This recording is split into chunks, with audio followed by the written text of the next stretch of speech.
Olá, confira a partir de agora o programa TJSC na TV, aqui na TVAL. Hoje o nosso convidado é o juiz auxiliar da presidência do Judiciário Catarinense, Laudenir Petroncini, que veio conversar com a gente a respeito do sistema EPROC. Confira. Doutor, nos explique então o que vem a ser o EPROC em relação ao sistema que temos hoje aqui em Santa Catarina.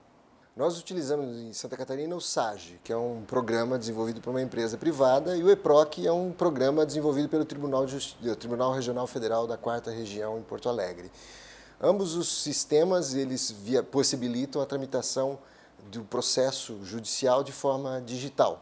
Não é? Eles têm algumas diferenças de arquitetura, de concepção, mas essa é a finalidade básica de ambos os programas. Quais as principais vantagens que o EPROC traz aos usuários e aos servidores do Tribunal de Justiça?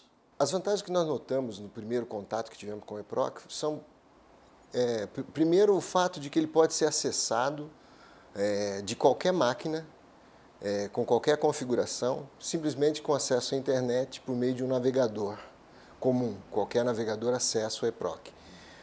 Diferente do SAGE. O SAGE você tem que instalar ele num computador com uma configuração específica e isso limita um pouco a sua usabilidade.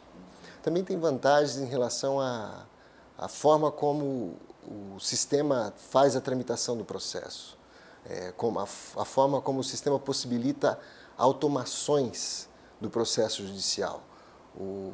O EPROC, nós costumamos observar que ele é efetivamente um processo digital. No SAGE, no sistema como nós estamos trabalhando hoje, o que a gente sente muito é uma digitalização do sistema que nós já trabalhávamos. Nós pegamos o processo físico, transformamos ele por meio de uma digitalização em meio digital, meio eletrônico, mas os procedimentos ainda são muito parecidos com aqueles que nós adotávamos no meio físico, no papel. O TRF4 no Rio Grande do Sul já usa este EPROC e é de lá que nós estamos trazendo o sistema. Qual a adaptação que está sendo feita para trazer a Santa Catarina o EPROC? Existem algumas competências que nós temos e que são estranhas à competência da Justiça Federal. A Justiça Federal não trata com direito de família, com direito de infância e juventude. Algumas peculiaridades no juizado especial, existe um juizado especial na esfera federal, e como na estadual, mas lá só com a presença de entes públicos no polo passivo. Aqui nós temos o juizado especial particulares litigando contra particulares ou microempresa litigando contra particular. Nós temos que fazer as adaptações para que essas peculiaridades da justiça estadual sejam atendidas. Boa parte das necessidades que nós imaginamos e vamos identificando com o passar do tempo, a gente verifica que o sistema já contempla. Por exemplo, uma preocupação que eu tinha era de como que as prefeituras, no momento que tivesse que acessar o processo eletrônico via EPROC, iriam se comunicar, acessar o sistema, e esse sistema já está desenvolvido, já está pronto e não seria um fator crítico para a implantação.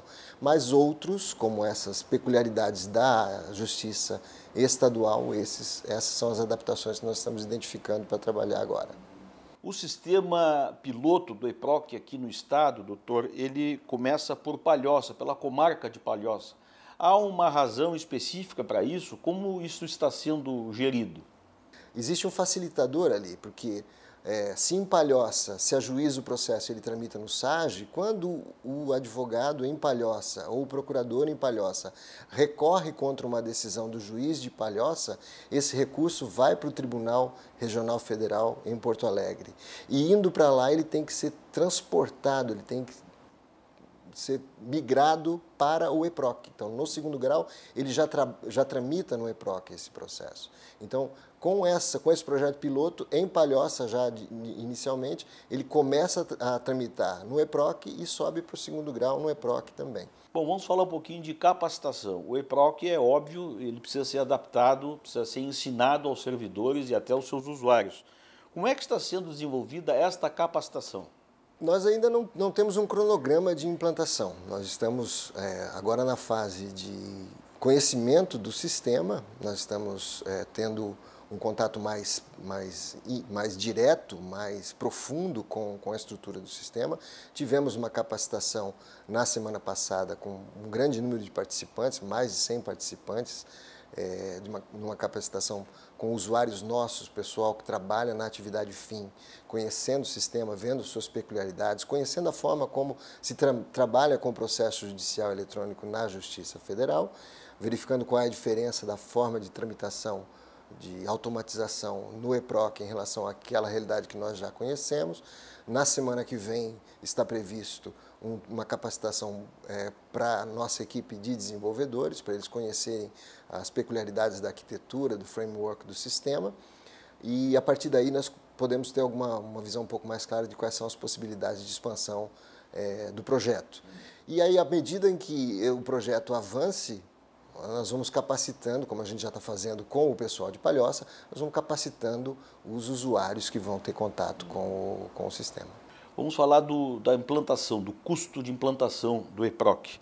Quanto vai custar isso à economia de Santa Catarina em relação ao sistema antigo? O EPROC foi desenvolvido pelo Tribunal Regional Federal, foi desenvolvido por uma entidade pública e o Tribunal Regional Federal cede o programa gratuitamente para o Tribunal de Justiça de Santa Catarina. Então, nós não vamos despender nada para a aquisição e manutenção do programa.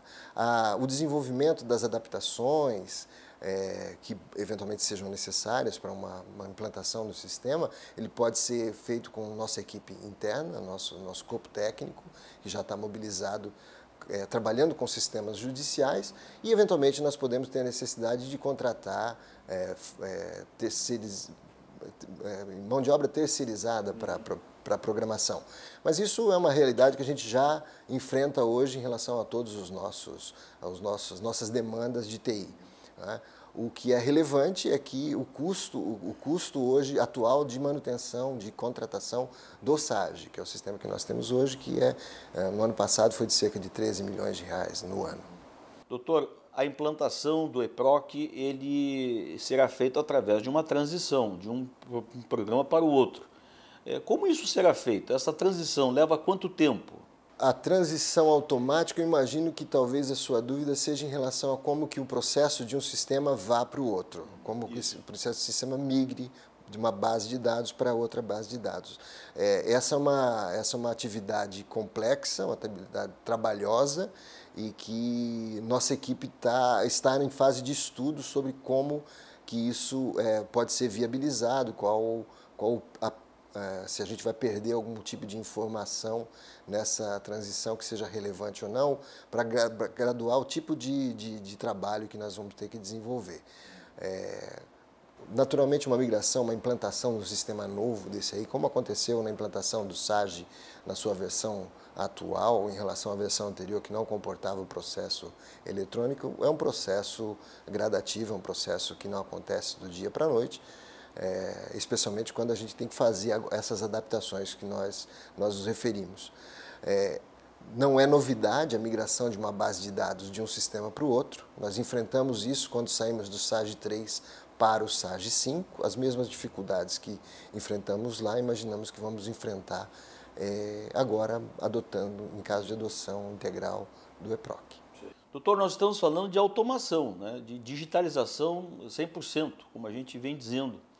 Este EPROC, ele facilita isso, óbvio. Ele vai aumentar a produtividade do judiciário? Ele resolve esse problema mesmo da agilidade da justiça?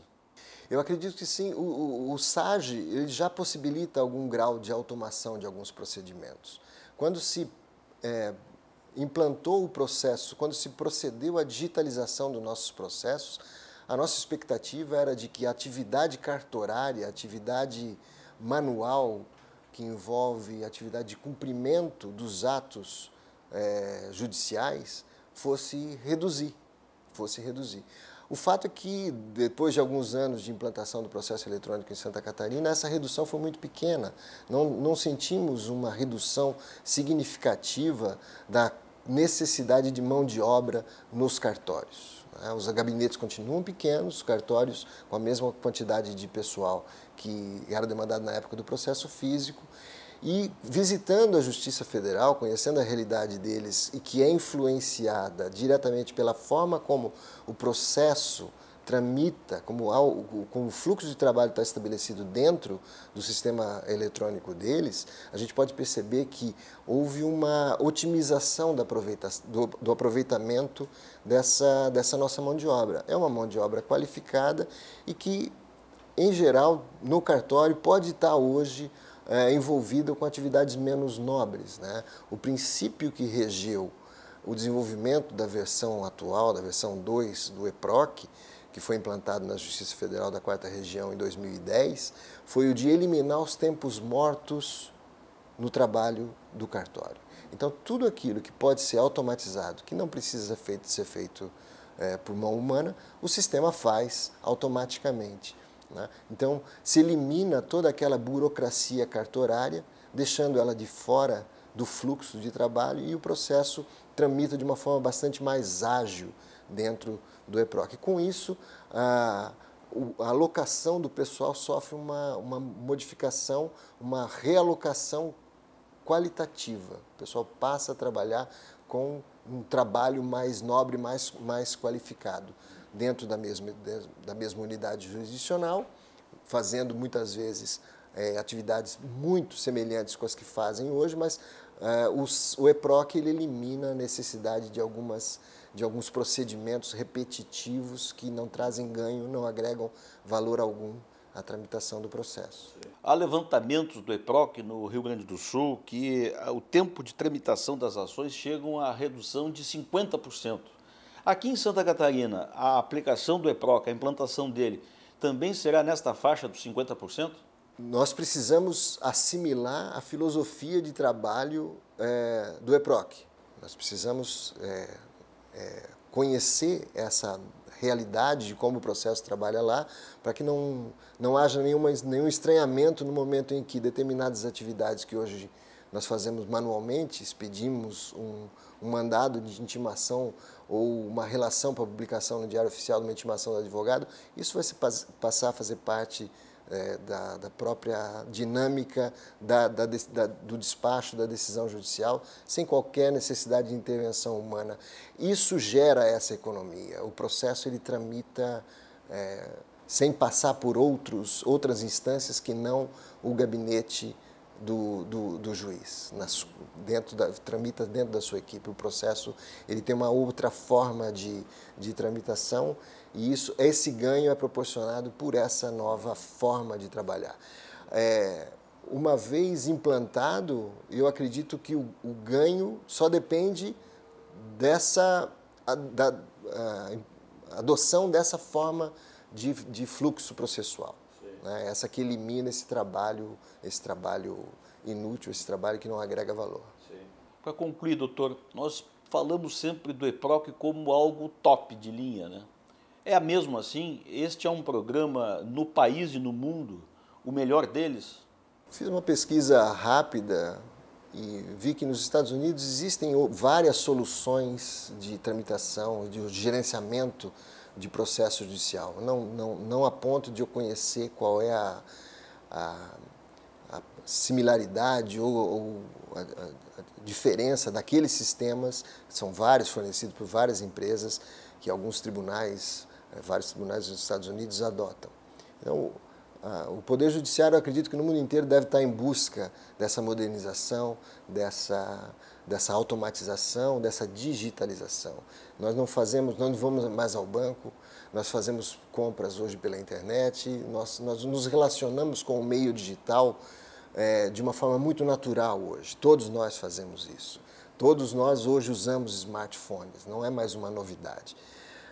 Então, é necessário que o judiciário também se modernize e a implantação do processo eletrônico em Santa Catarina foi importante nesse sentido.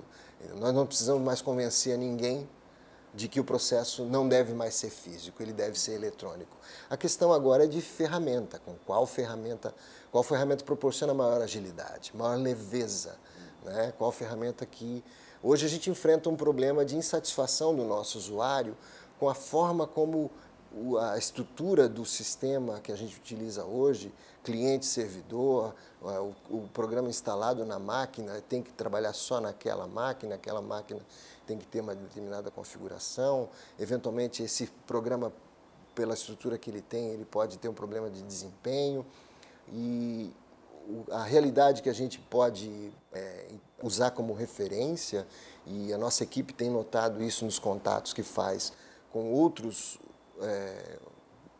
usuários que trabalham com o EPROC, Tribunal de Justiça de Tocantins, a Seção Judiciária de Santa Catarina, o pessoal do TRF4, o que nós notamos, o que eles me relatam, especialmente o que chama atenção, é a tranquilidade com que eles se relacionam com o sistema que eles estão utilizando. Esse ganho de tempo na tramitação do processo, a gente nota claramente que também é um ganho de qualidade de vida do servidor e do magistrado. É uma ferramenta que está ali e não está na frente entre o usuário e o trabalho que ele tem que realizar, mas simplesmente é uma ferramenta que possibilita com que esse trabalho seja feito de forma natural, sem preocupação de forma intuitiva. O sistema é muito amigável, é muito fácil de utilizar. Esse relato é muito presente por parte dos advogados. Esse é um testemunho que os advogados trazem para nós. A OAB é uma grande apoiadora da implantação do EPROC em Santa Catarina, requereu isso à direção do tribunal, porque eles trabalham com os dois sistemas. Boa parte dos advogados atua na Justiça Estadual e na Justiça Federal. E para eles, a resposta deles a essa sua indagação é, sem dúvida, de que a ferramenta desenvolvida pelo Tribunal Regional Federal da 4ª Região é superior nesse quesito de leveza, intuitividade, usabilidade. Doutor, muito obrigado pela entrevista. Às ordens sempre.